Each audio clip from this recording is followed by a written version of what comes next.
अब हम पढ़ने जा रहे हैं क्यूबॉइड। ये थ्री डायमेंशनल फिगर है और इसमें सरफेस एरिया की तो हम बात करेंगे, साथ में वॉल्यूम की भी बात करेंगे। तो किस तरीके से क्यूबॉइड को बनाया जाता है, देखिए ये बड़ा आसान तरीका है। ये आपका रेक्टेंगल बन गया और फिर आप एक और रेक्टेंगल इसके बीच में बना दीजिए। तो जितना डिस्टेंस आपने यहाँ से छोड़ा है उतना डिस्टेंस आप इधर ले जाइए और इसको ऐसे एक और रेक्टेंगल बना दीजिए। अब इन सबको आप ज्वाइन कर दीजिए, इनकी वर्टिसेस को ज्वाइन कर दीजिए। तो ये बन गया आपका क्यूबॉइड। ये इसकी लेंथ है, ये इसकी ब्रेथ है और ये इसकी हाइट है। ठीक है, तो ये थ्री डायमेंशनल फिगर है, मतलब इसके अंदर स्पेस होता है, जगह होती है। ठीक है, तो इसका जो वॉल्यूम है वो होता है length into breadth into height. ये इसका वॉल्यूम है। लेंथ, ब्रेथ और हाइट को अगर आप मल्टीप्लाई करेंगे तो आपको इसके अंदर का स्पेस पता चल जाएगा, जगह पता चल जाएगी।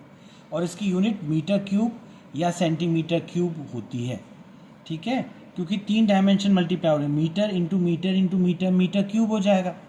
तो हमेशा वॉल्यूम की जो यूनिट होती है वो क्यूबिक मीटर होती है या क्यूबिक यूनिट होती है। ठीक है, अब हम बात करते हैं इसके टोटल सरफेस एरिया की। टोटल सरफेस एरिया क्या होता है? Twice length into breadth plus breadth into height plus height into length. ठीक है, लेंथ, ब्रेथ और हाइट ये साइक्लिक ऑर्डर में चलती हैं। Length into breadth, breath into height, height into length. तो यही हमने यहाँ पर लिखा है, इन सबको ऐड कर देंगे और ये आपका आ जाएगा टोटल सरफेस एरिया। और ये जानते हैं सरफेस एरिया किसका है? इसमें 6 फेसेस हैं, 6 फेसेस होते हैं। 4 तो दीवारें हो गई, जैसे आपका कमरा है, आपका रूम होता है। अक्सर रूम जो है वो क्यूबॉइडिकल शेप में ही होते हैं आमतौर पे। तो उसमें 4 दीवारें होती हैं, एक सीलिंग होती है, छत होती है और एक फ्लोर होता है। तो टोटल मिलाकर 4 तो आपकी दीवारें हो गई, एक छत हो गई और एक आपकी फ्लोर हो गई। तो टोटल मिलाकर 6 फेजेस हो गए। तो ये 6 फेजेस हैं। Twice length into breadth 2 phases के का एरिया है और ट्वाइस ब्रेथ इंटू हाइट ये अगले 2 फेजेस का एरिया है और हाइट इंटू लेंथ जो है 2 फेजेस का एरिया है। तो ये टोटल मिलाकर 6 फेजेस का एरिया हो गया। अब अगर हम लेटरल सरफेस एरिया की बात करते हैं तो एक्चुअली लेंथ इंटू ब्रेथ जो होता है वो छत और फ्लोर का एरिया है। तो अगर मैं इसको हटा दूं तो क्या बचेगा? Twice breath into height plus height into length. तो ये हो जाएगा lateral surface area. Lateral surface area का मतलब होता है एरिया ऑफ 4 वॉल्स।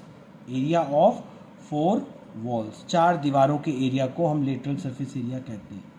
ठीक है, तो इसमें आप इसको और अच्छे ढंग से लिख सकते हैं। आप इसमें हाइट कॉमन निकाल लीजिए तो लेंथ प्लस ब्रेथ अंदर बचेगा, तो length plus breadth into height.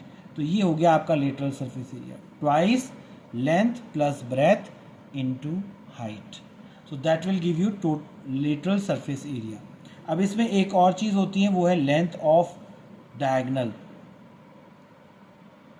तो आप अगर सबसे लंबी रॉड अगर इस कमरे में रखना चाहते हैं बिना बेंड किए हुए, तो वो इस पॉइंट से इस वर्टेक्स से इस वर्टेक्स तक होगी।